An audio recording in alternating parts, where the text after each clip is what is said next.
ሰላም ተኸታተልቲ እዛ ቻነል ናብ ማሕበራዊ ቁጠባዊ ፖለቲካዊ ኩነታት ናብራና ብጃመይ ንምምልካት ንክተያ ስለዚ ሼር ሳብስክራይብ ምግባር ኣይትሕመቑ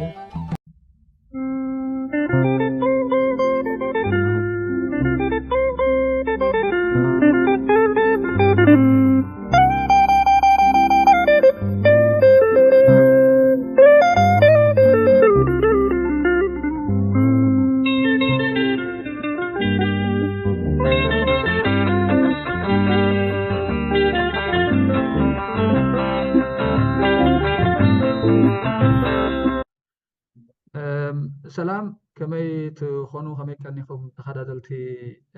መደብ ሻማ ንውሕ ዝበለ ግዜ ጠፊእና ብዝተፈላለየ ምክንያት ናይ ስራሕ ካልእ ዝተፈላለየ ኮሚትመንት ቁርባት ተኣቢልና ቀኒዩ ይቕሬታ ንሎም መዓልቲ ምስ ኣሕዋት ሳምሶምን ህያብን ተረኺብና ዘለና ምዚ ብዝሓለፈ መዓልታት ዝነበረ ናይ ዓዲ እንግሊዝ ናይ ምርጫ ኩነታት እንታይ ይመስል ከም ስደተኛታት ኣብዚ ዓዲ ከም ንቕመጥ ኤርትራውያን ስደተኛታት እንታይ ይመስል ጦብላሕታና ብፍላይ ድማ ምስቲ ካብቲ ዓድና ዘውፃእና ፖለቲካዊ መሰል ተነፊግና ኣብዚ ዓዲ ግን ዕቁባ ተዋሂብና ንነብር ዘለና ስደተኛታት እንታይ ይመስል ጦብላሕታና ሕፅር ብዝበለ ናትና ጦብላሕታታትን ናትና ኣፈናዊ ትዕዝብትታትን ክነካፍል ኢና እሞ ምሳና ሓቢርኩም ክትፀንሑ ይዕድም እስኪ ኣሕዋት እንታይ ይመስል ነይሩ ትዕዝብትታትኩም ኣብዚ ዝነበረ ምርጫ ከመይ ይስማዓኩም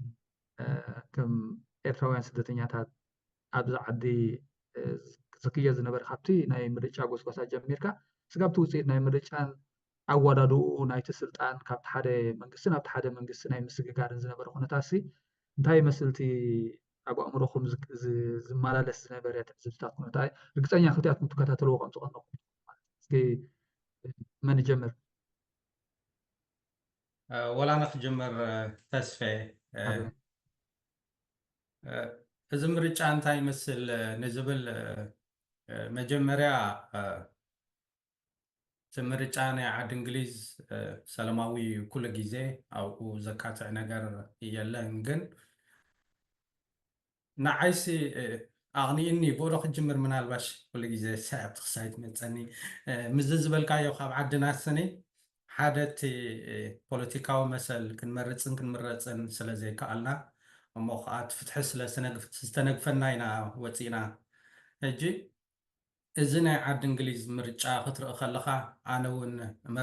ክመርፅ እኮ ተዘይከኣልኩ ግን ምስቶም ናይ ሌበር እዞም ሕጂ ተዓዊቶም ደለዉ ምስኦም ቁርቢ ይደናገፅ ነይረ ቮለንቲር እውን ንገብር ስለዝነበርኩ ገለገለ መስርሓት ክርኢ ኣኼባታት ክሳተፉ ንዕድል ረኺበ ሕጂ ኣቕኒእኒ ብሓፈሻ ማለት እዩ ሓደ እቲ መሰል ክትሪኦ ከለካ ሓደ ወዲ ሰብ ክመርፅን ክምረፅን ኣካል ወይ ዜጋ ናይ ሓንቲ ሃገር ምዃኑ ሙሉእ ሓላፍነት ክስምዖ ክትሪኦ ከለካ የቕናእካ እዩ ዳሓረይ እዚ ምርጫ እዚ ካብቲ ዝነኣሰ ወዲ 20ታት ዕድመ ክሳብ ዝዓበየ ዕድመ ዘለዎ ሰብ ኣብ ውድድር ዝኣተወሉን ዝመረፀሉን እዩ ማለት እዩ ምናልባሽ ከም ዝረኣናዮ ወዲ 22 ዓመት እቲ ዝነኣሰ ኣባል ባይቶ ኮይኑ ተመሪፁ ኣሎ ምናልባሽ ንሰባት ክሊር ክትኮነሎም ክትንፅረሎም ናይ ዓዲ እንግሊዝ ጀነራል ኤሌክሽን ክንብል ከለና እንታይ ማለት እዩ ንእሽተይ እውን ክትንክፋ መስለኒ ዓዲ እንግሊዝ ሓደ መንግስቲ ዘቐውም እቲ ሃውስ ኦፍ ሎርድስ ዝበሃል 650 መናብር ኣለዎ ወይ ሜምበር ኦፍ ፓርሊያመንት ኣለዎ ሕጂ ካብዚ 650 ዝበዝሐ ልዕሊ ፍርቂ ማለት እዩ 326 መንበር ዝረኸበ መንግስቲ የቕውም ማለት እዩ ከምኡ ዝረኸበ ፓርቲ ወይ ሰልፊ ሕጂ ብሓፈሻ ክሪኦ ከለኹ እዚ ምርጫ እዚ ንዓይ ሓደ ዘቕናዕንን ክትሪኦ ከለካ ከዓ ማዕረ ክንደይ ሰላማዊ ምንባሩ ዘርእየካ እዩ ማለት እዩ እቲ ዝዓበየ ነገር ናት እውን እቲ ተሓታትነት ትሪእሉ ዓይነት ምርጫ እዩ ተሓታትነት ክብል ከለኹ እቲ ዝነበረ ሰልፊ ንህዝቢ ዓዲ እንግሊዝ ስለዘይሐጎሶም ምናልባሽ እቲ ቀዳማይ ሚኒስተር እውን ዝበሎ ኣቆጢዕናኩም ዝበሎ ስለዝቆጣዕናኩም ከዓ ግብረ መልስኩም ርኢናዮ ዝበሎ ሕጂ ከምኡ እዩ ማለት እዩ ተሓታትነት ዝስፈነሉ ላዕለዎት መራሕቲ ዝነበሩ ወይ ላዕለዎት ናይ ዓዲ እንግሊዝ መራሕቲ ዝነበሩ ክሳብ እታ ቀዳማይ ሚኒስተር ዝነበረት ሊዝ ትራስ ትበሃል ቦታኣ ዝሰኣነትሉ ምርጫ እዩ ስለዚ ተሓታትነት ዝተረኣየሎ ዓይነት ምርጫ ውፅኢት ወይ ከዓ ምርጫ ማዕረ ክንደይ ጠቓሚ ምዃኑ ዝረኣናሉ ኩነታት እዩ ነይሩ ክብል ይኽእል ብሓፈሻ ንዓይ ብጣዕሚ እዩ ኣቕኒየኒ ስለምንታይ ካብ ዓደይ ከም ዝወፃኹ ከዓ ደጊሙ ኣዘኻኺር ንኽብለካ ፅቡቅ ሳሚ በዚ ኣጋጣሚ እውን ምስ ናይ ፖለቲካዊ ፓርቲ ክትከይድ ከም ትኽእል ነጊርካ ኣለካ ማለት ናይ ልበር ኣክቲቪስት ከም ዝኾንካ እውን ነጊርካ ኣለካ ማለት እዩ እታ ሃውስ ኦፍ ሎርድስ ዝበልናይ ሃውስ ኦፍ ኮመንስ ማለት እዩ እቶም ነቲ መንግስቲ ዘቕሙ ማለት እቲ መናብር ሓፈሻዊ መናብር ናይዛ ዓዲ እስኪ ሓንቲ ሕቶ ላ ምናልባት ንህያሞ ሪፍሌክስ ክገብር ዕድል ክንቦ ህያብ እስኪ ከመይ ከተድምፅ ትኽእል ኢኻ ህያብ መስለኒ ኣለካ እንዲ ሲቲዘንሽፕ ኣለካ ዜግነት ኣለካ ተድምፅ ትኽእል ኢኻ ድሜፅካ ዶ ድመፅካ ንመጀመርያ ሰላም ከመይ ኣለና ቅድም ኣብኣ ክጅምር ተሳለምታ ሕዝላ ዝበልካ ሕቶ ኣየድመፅኩን ካብዚ ናይ ሳሚ ፍለይ ዝበለ ርእይታ ክህሉ ንኽእል እየ ኣነ እቲ ዝነበረ ጎስጓስ ክኸውን ይኽእል እቲ ዝነበረ ናይ ምርጫ ሃዋሁ መራ ክስታይ ኮይና ነይረ ማለት እዩ መራ ሓደ ቶክሲክ ዝኾነ ላንጉጅ ተጠቂምካ ነንሕትካ ቪሊፋይ ወይ ነንሕትካ እንዳ ወንጀልካ ዝግበር ዓይነት ክስታይ ነይሩ ቅድሚ ናብቲ ኤሌክሽን ምብፃሕና ካልእ እውን እቲ ፖሊሲ ኤሪያስ እንተዳ ቀስ ኢልና እንተንቢብናያ እቲ ፖሊሲታት ናይቲ ዝነበረ ጋቨርንመንትን ናይ ሕጂ ዘሎ ዝመፀ ጋቨርንመንትን ብዙሕ ፍልይ ዘለዎ ኮይኑ ይስማዓኒ ንዓይ ማለት እዩ ካልእ ናይ ሕነ ምፍታይ ክስታያት ነይርዎ ብሶሻል ሜድያ ጌርካ በቃ ንዝኾነ ኣብ ዝኾነ ሞመንት ኣብ ሞባይልካ ዝኾነ ክትገብር ምስ ገበርካዮም ዝመፁኻ ማለት እዩ ከምዚ ለና ከምዚ ክንገብር ኢና ገለለካ ማለት እዩ መብዛሕትኡ ሓሶት እውን ክኸውን ይኽእል እዩ ካምፔይን ማለት እዩ ናይ ሶሻል ሜድያ መዓት ሚስኢንፎርሜሽንን ዲስኢንፎርሜሽንን ዝበሃል ኣምር ዝነበሮ ክስታያት ማለት እዩ ካልእ እውን ከም እቶም ብዓለም ደረጃ ዝግበሩ ዘለዉ ዓበይቲ ኢቨንትስ ኢንተርናሽናል ኢቨንት ዝፀለውዎ ዓይነት ክስታይ ነይሩ ንዓይ ከም ዝርዳእኒ ማለት እዩ እቲ ጓስጓስ ብፍላይ ናይ ኣብ ጋዛ ዝግበሩ ዘለዎ ኣብ ዩክሬን ዘሎ ብዙሕ ነገራት ኣብ ኢንተርናሽናል ኣፌርስ መራ ሮል ዘሎ ኮይኑ ዝስማዓኒ ንዓይ ኣብዚ ናይ ሕጂ ምርጫታት ማለት እዩ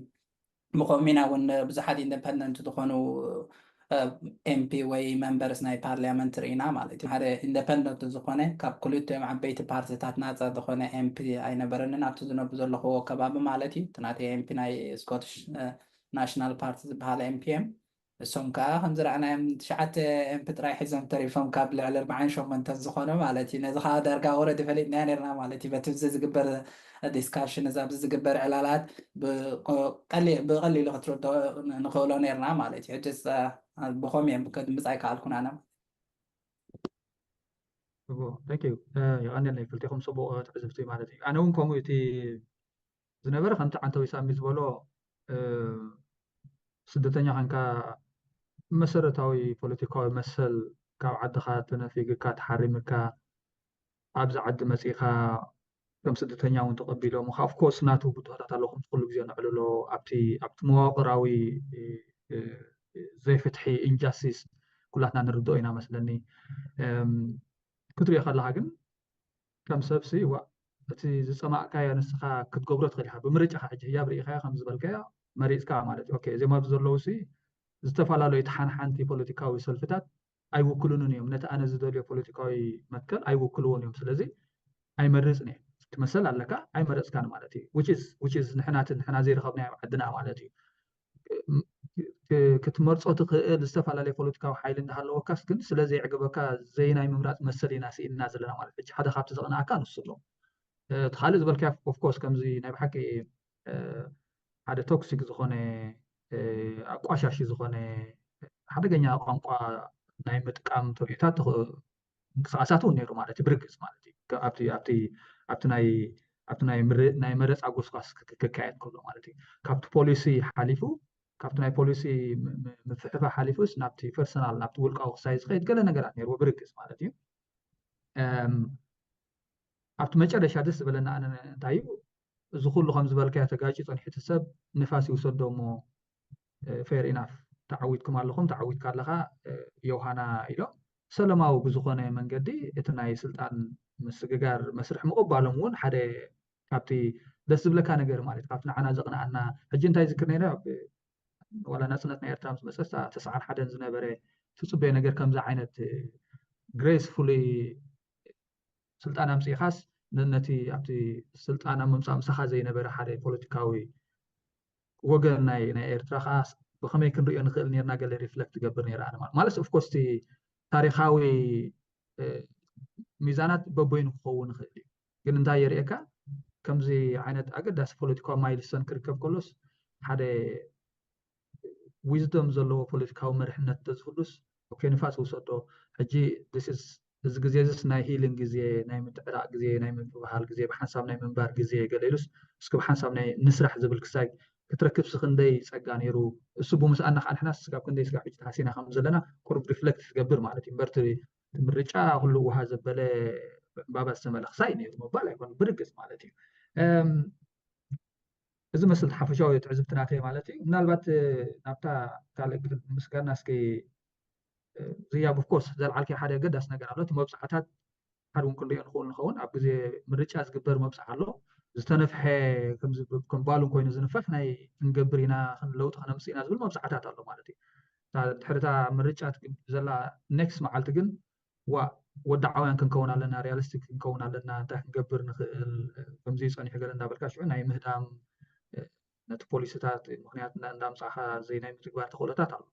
ተርእታት እውን ኣሎ ፖለቲከኛታት ዝገብርዎ ማለት እዩ እስኪ ናይ ኤርትራ ኣብ ናትና ኮሚኒቲ ክንመፅእ ኣብ ገለ እንታይ ርኢ ነይረሲ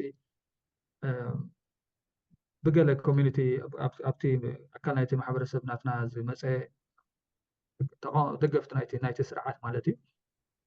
ነዚያ ምርጫስ ከምዚ ክንመርፅ ኣለና እውን ዘይኮነ ክንጥቀመሉ ኣለና እዚ ሓደ ሲቪካዊ ሓላፍነት ኣለና ኣካል ናይ ሕብረተሰብ ስለዝኾና ምስ ኩሉ ድሁታት ኦፍኮርስ ክንመርፅ ኣለና እውን ገለ ዘይኮነስ እንታይ ነይራ ዝገረመትኒ ነዚ ምርጫስ ክንጥቀመሉ ክንክእል ኣለና ነቲኦም ኣብ ምርጫ ቀሪቦም ዘለዉ ተወዳደርቲ ሕፁያት እዚ ብዛዕባ ዝግበር ዘሎ ናይ ተቃውሞ ፖለቲካዊ ምንቅስቃሳት ግብረ ሽበራዊ ኮይኑ ንዓና ንውሕስነትና ኣስጋኢ ከም ዝኾነ ንስኻትኩም ከም ሕፁያት ተወዳደርትስ ንውሕስነትና ንምርግጋፅ እንታይ ትገብሩ ኢልናስ ሕጂ ክንሕዞም ኣለና ክንሓንቆም ኣለና ገለ ዝብል ዝተፈላለዩ ጎስጓሳት ገለ ክካየድ ቀኒ ማለት እዩ ሕጂ እንታይ ብል ነይሩ ኣብ ክንዲ ንምረፅ ኣክቲቭሊ ኢንቮልቭ ንግበር ተራ ንፃወት ምርጫና ነቶም ንዓና ዝውክሉና ብፖሊሲ ክሳይ ርኢና ነቶም ንዓና ዝውክሉና ሰባት ንምረፅ ኢልና ኣብ ክንዲ ንጓሳጎስ ነዚኣ ንጥቀመላ ነቲ ኣብ ኤርትራ ዘሎ ስርዓት ነቶም ዝቃወሙ ወይ ዝድግፉ ሱቅ ከብሉና እዚኦም ዝወዳደሩ ዘለዉ ፖለቲከኛታት ገለ ኢልና ዝብል ዘረባታት ገለ ክዘውርር ቀኒ ማለት እዩ እስኪ ተሳትፎ ኣብኡ ከይከና ድሓን ተሳትፎ ሓፈሻዊ ኣብቲ ናይ ምርጫ ተሳትፎ ናይ እቶም ናይ ምምራፅ መሰል ዘለዎም ክፋል ናይቲ ሕብረተሰብና ናይቲ ኮሚኒቲናትናስ እንታይ ይመስል ትዕዝብ ትጠስኩም ከመይ መስልቲ ሸውሃት ናይ ፖለቲካዊ ሸውሃት ናይ ህዝብና I think ኣነ ብባዕለይ እንታይ እየ ዝብል ተስፊ ኩሉ ግዜ ወዲ ሰብ ነቲ ዘለዎ ዕድል ክጥቀመሉ ኣለዎ ባህላ እየ ምናልባሽ ከምዚ ህያብ ዝብሎ ደሎ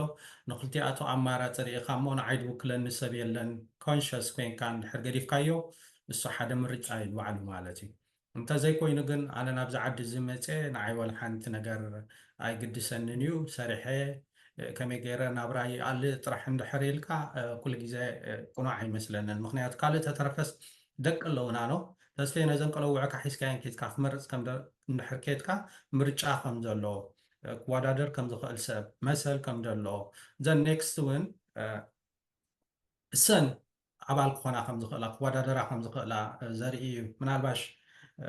ፕራይቬት ዳኺኮም እምበር ንጓልካ ሓንቲ መዓልቲ ምስ ፖሊስ ሒዝካያ ትኸይድ ነርካ ፖሊስ ኖርማል እዩ ተጓዳኢ ኣይኮነን ረእዮ ሰላም በልዮ ትብላ ነርካ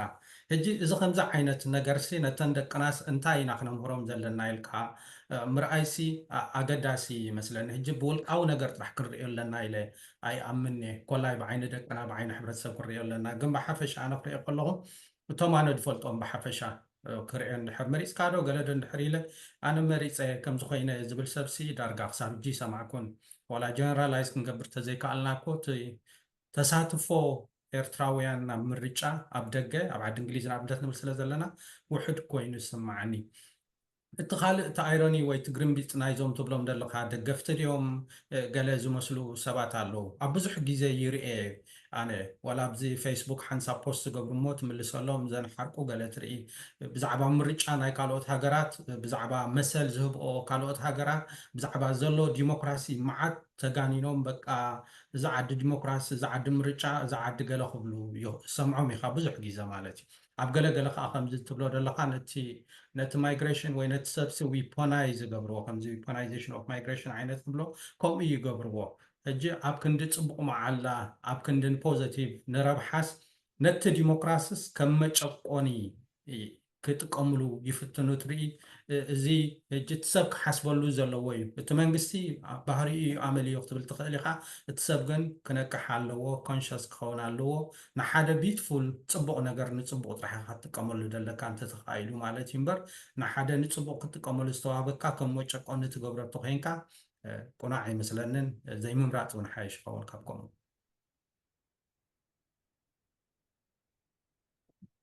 يا أنا وأنت مع سر يتيذ لأن تسأل مذا مودات هزبلك حتى بزحت لو ناخلنا عرفتنا بزمالتي كاباي جميركا ولا سخات تسألم كلاتنا كنا دمت مثلا لنا مالتي زي قنت سلذ لنا بزحت مالتي بزحت لو حجب زغمت له كبابي عرفتي ويد فلتم إيرتراويان مالتي بزحت زاد مسألة سمع كنا أنا ونكم سامي قبل أنا مالتي أنا دميس أنا بفوت كيرز ولا نس هي بالله إن درجة هي فلتني مالتي I think እቲ ሓደ ፀገም ንዓይ ኮይኑ ዝርዳዓኒ እቲ ፖለቲካ ብፅቡቅ ክትከዓተሎ ዘይምኽኣል ብከመይ ክፀልወና ከም ዝኽእል ፅቡቅ ጌርካ ናይ ምርዳእ እሞ ከዓ ብቋንቋና ዘይኮነ ማለት እዩ እቲ ባህሊ ናይ ፖለቲካ ዘይምህላው እዚ ብዙሕ እዩ ዘዕንቅፈና ንዓና ማለት እዩ ኤርትራውያን ወላ ብሪቲሽ ኢና ኮይና ኣብዛ ዓዲ ኮይና ማለት እዩ ግን ስቲል ይዕንቅፀና ኣሎ ማለት እዩ ካብቲ ቮት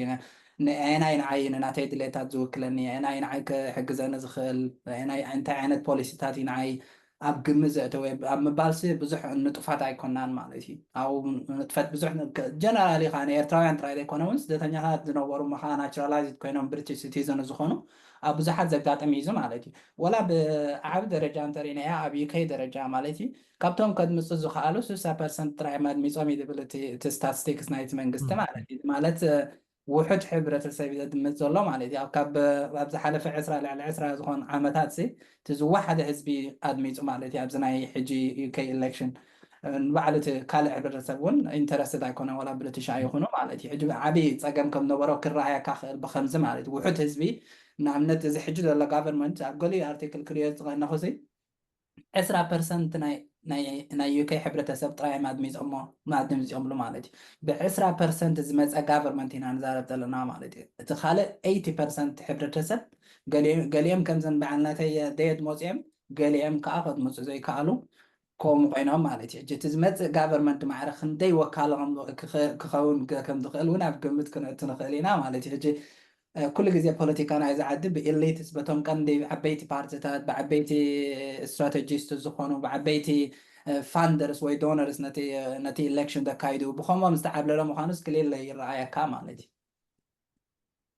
برجس هو I think كلتا نجار مالت حدث حفوشاوي بوليتيكال أباتي زي صلاة بوليتيكا مش الله أبتناتنا راح زي كونس ناتنا مخامس سدت مستخالد خامس تبزعد زلو خالد